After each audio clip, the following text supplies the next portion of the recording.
Hindi mo ako naiintindihan. Paano kita maintindihan?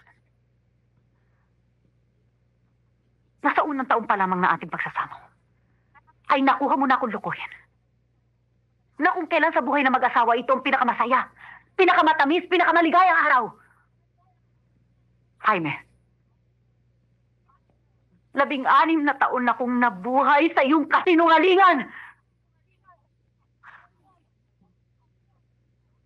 Diyos ko. Alam mo bang may asawa siya? Hindi.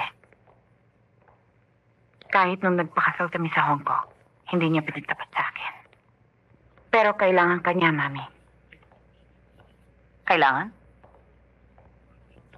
Paano, Mercedes? Kaya mo rin bang tanggapin na may kahati ka sa kanyang pagmamahal?